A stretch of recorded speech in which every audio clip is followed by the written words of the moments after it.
Hello friends, we continue with the sonnet When the Assault Was Intended, written by John Milton. The occasion is an intended attack upon the place, upon the city where John Milton lived, and to avert any sad consequences or any personal loss, John Milton writes down this sonnet, and which is like this. He makes an address to the captain or colonel or knight in arm, and he says that whoever happened to come to his unguarded doors must stop.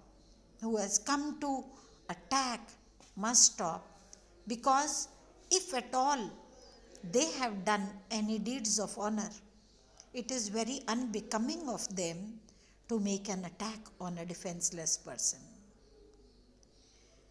And he says, instead of attacking, guard them. This is going to prove your merit as warriors and also protect the person who is inside against harms. And then he says, you have to do this, you must do this, because the person who is inside is endowed with special gifts. He can bring laurels to your name because he knows the charms which invite fame. And there is the fame, the word has been written with a big F, which personifies fame and which says that, which speaks about the great power of fame. Anyone who is famous will become immortal.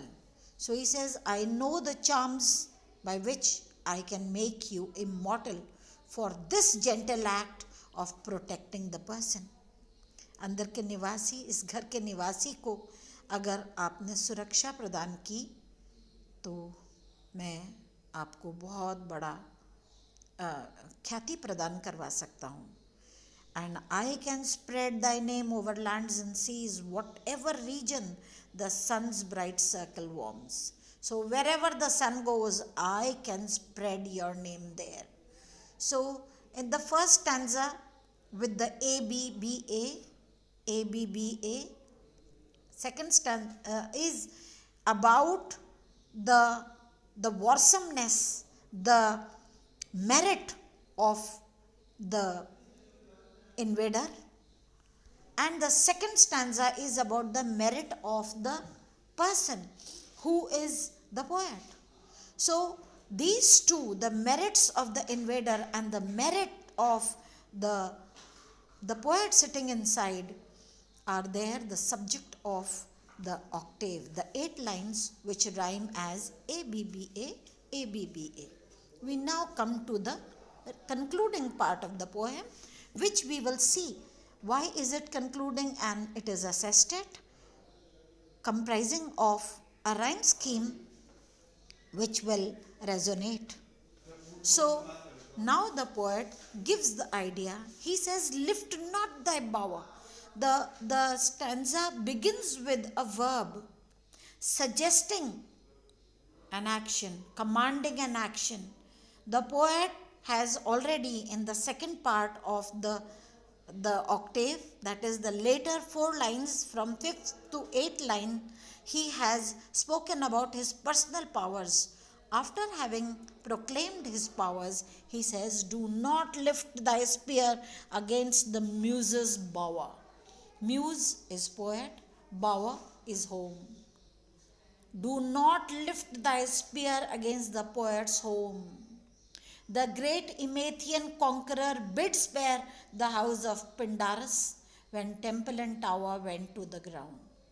He then alludes, he then gives examples, the allusions he gives of the Emathian conqueror, that is Alexander the Great. When Alexander the Great was on his expedition to conquer the world, he happened to land upon the house of Pindarus, the great Greek poet.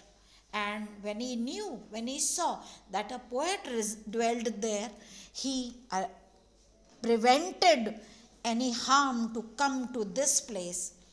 And for this reason, the Emathian conqueror, the conqueror from Emathia, he came to become popular because of the poem written by Pindar, and which was Alexander the Great. We do not call Alexander as Alexander only. We call him Alexander the Great. And why? Because he had this warrior, the Emathian conqueror, Alexander had the magnanimity, had the large heartedness, and the genuine power in him that instead of attacking the defenseless Pindar, he spared him. He spared him when temple and tower. Temple is small places, humble places of worship. This symbolizes the humble homes also, and tower means palaces, which is symbolic for the rich dynasties. So he was crushing down small places and big places when they were being sent to ground. He bid, Emathian conqueror bid means ordered to spare the house of Pindar. And the repeated air of sad Electra's poet had the power to save the Athenian walls from ruin bare. So Electra is a great tragedy written by Sophocles, and when he was also spared, he wrote down the great play, Aeschylus. I'm sorry, not Sophocles, Aeschylus. So the poet, when he was spared, he raised Electra to such a high stand, and he was able to save the Athenian walls from ruin bare.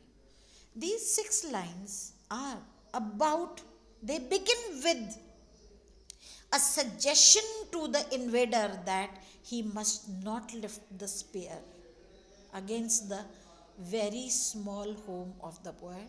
And he cites 2 examples of Alexander the Great sparing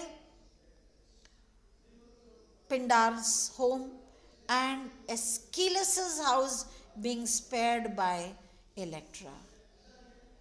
The army of Electra's brother, who were about to avenge the death of their father Agamemnon. So these 2 examples we see that, and let us also see what is the rhyme scheme of these 6 lines. Bower, see, because AB have gone already, so bower becomes C. Spare, different from bower, spare is D. Tower is like bower, so C again. Air is like D. Power is like bower and tower, C again, and bear is D. So these 6 lines are expressed in the rhyme scheme of CD, CD, CD. This makes it the part of the Greek.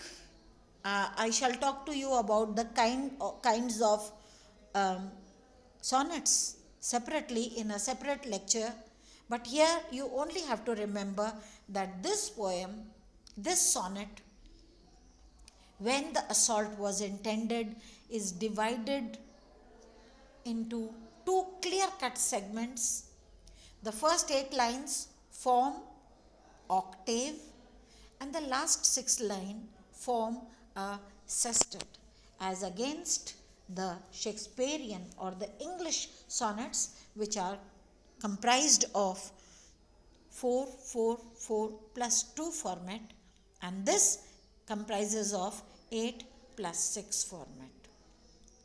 So we see that an illustration to the suggestion. The poet makes a suggestion to the invader in the first 8 lines. First, he tells him that if the invader is a strong person, he should not attack. Instead, defend the person who is defenseless inside. And then he says that even the poet has a power of his own kind, and he might spread your name over lands and seas. In the sestet, he gives examples where the poets were spared, and after being spared, they spread the name of the sparing warrior over lands and seas. So, it's a simple poem which begins with the expression of a kind of prayer, a humble suggestion, then also a humble expression of one's own power, and ends, a conclusion is laid down in the last 6 lines, rhyming in CD, CD, CD, in which he gives the examples which confirm the idea that is given in the octave. This is all for today. Thank you so much.